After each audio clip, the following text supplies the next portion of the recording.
Okay, let's do my January reading wrap up. First off, I finished up Finale, which is the last book in the Caraval series. This series follows two sisters, Donatella and Scarlet, and they are involved in this Caraval games where there's like this mystery you have to solve. It's kind of interesting. There's love interest between Scarlet and Donatella. I mean, this series was just okay to me. I mostly read it because I wanted to read the Once Upon a Broken Heart series, but it was still a fun YA series and I did enjoy it. Next, I read the entire Cruel Prince series, or Folk of the Air series, I think is what it's actually called. Cruel Prince, Wicked King, Queen of Nothing, and the little novella at the end, How the King of Elfhame Learned to Hate Stories. And yeah, this was actually a really fun series. It follows this human girl who gets stolen away. Her half-sister, her father is a fae, and her mom took her, ran away from the fairyland, married somebody else, and had two more daughters, twin sisters. And when the fae guy figures out that where she is, he comes, kills the parents, and takes all three children back to Fairyland. Jude is the main character, her dealing with being a human in Fairyland and trying to navigate her place. Initially, she kind of wants to be a knight. Humans are really looked down upon. They're basically thought of as not people, slaves. You can kind of make them do whatever you want. You can magic them to again, do whatever you want. You always have to wear these special things so that the magic can't affect you as a human, and just be really careful as a human. But again, she just wants to have her place in the court. And again, there's a lot of like political intrigue in it, vying for the throne. The old king is basically passing on his line to one of his sons, and again, there's lots of backstabbing, trying to maneuver for a crown, basically. So it's very interesting. I really liked it. The romance is very minimal, I will say. I think a lot of people read it thinking it is more of a romantasy series, which it's not. The romance is very minimal, very much a slow burn. I still really enjoyed the series, and there is like a spin-off series, and I am kind of interested in reading that as well. So yeah, I had fun with it. This is also a YA series. Then I read The Off Limits Rule by Sarah Adams. This is a cute little rom-com. We're following Lucy. She is a hairdresser, and she meets her brother's best friend. He's kind of known for, getting around with the ladies, a commitment phobe kind of person. And so her brother very much does not approve of the relationship and basically tells both of them, hey, stay away from each other. Of course, that just makes them want to be together more, and so they kind of have to sneak around a little bit. It was cute, it was fun, a quick little, very short book, but I really enjoyed it. Then we have A Winter in New York by Josie Silver. This one was not my favorite. We are following this girl, Iris, and she is from London initially, but she runs away to New York because her mom was this in a band, a singer, and she spent a lot of time in New York, and her mom recently passed away. So she's going there to kind of connect with her mom. She's also running away from a bad ex-boyfriend, and she ends up seeing this gelato shop, and she has a picture of that same door on the gelato shop in her mom's stuff, and so she is super interested. She's like, my mom has been here, I want to go check it out. So she goes and checks it out, and her mom would make gelato for her all the time, and she would say, this is a secret recipe, don't share it with anyone.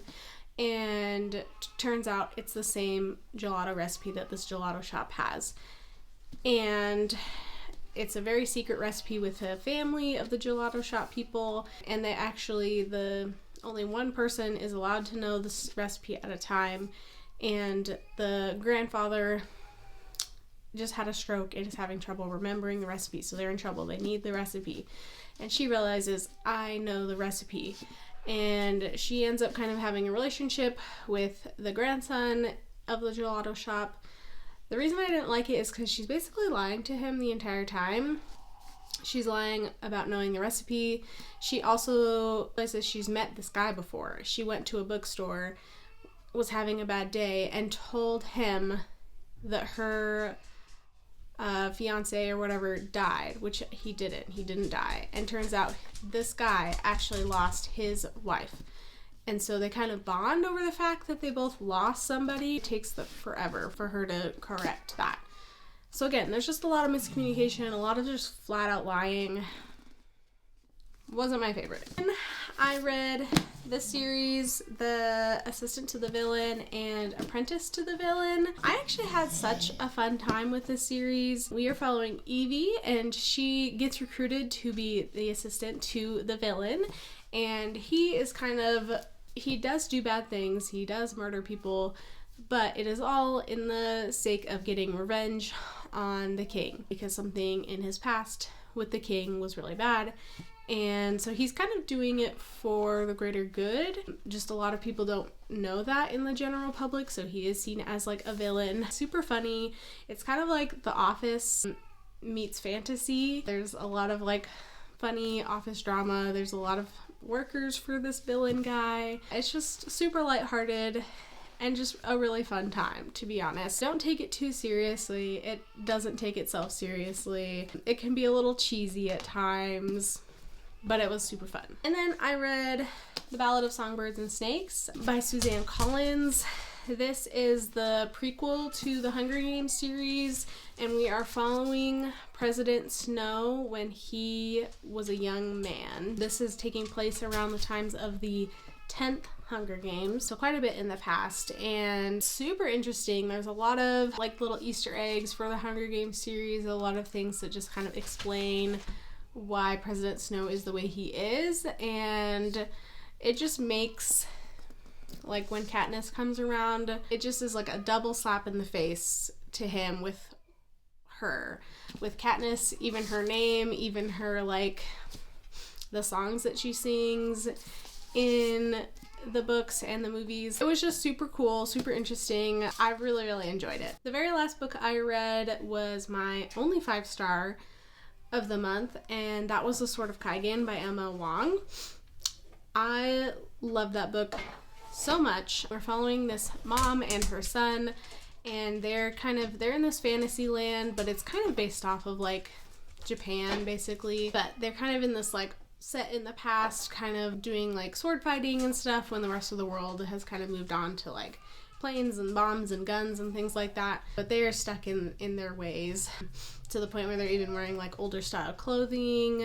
You know, the rest of the world has like basically like telephone kind of things, and they don't. A transfer student comes from elsewhere and basically turns his world upside down, has him questioning a lot of things about what the government has told him to believe that turns out are not true. So there's a lot of government censorship happening. So they end up having like this war come to them. And again, her family is just known as like this big warrior family. And there's some like elemental magic going on, so they can kind of control water and ice, and they actually make these swords out of ice. The enemy comes and attacks them, and they're highly overrun. They don't realize how strong these other people have become, how numerous these other people have become, and it's just a mom trying to protect her family. It was so heartbreaking. I literally cried. The only thing I will say is that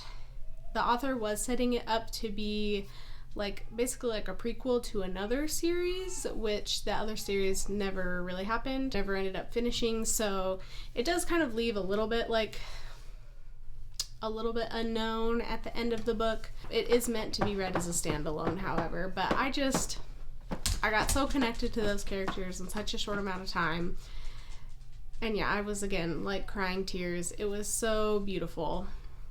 So that is everything that I read in the month of January. I read 11 books, and yeah, it was a pretty good reading month for me. Again, the only one that I didn't really like was Winter in New York book, so pretty good overall. That is my January. I hope you guys all have a wonderful reading month in February. I'm excited for the books that I am going to be reading in February, and we'll see you guys next time. Bye.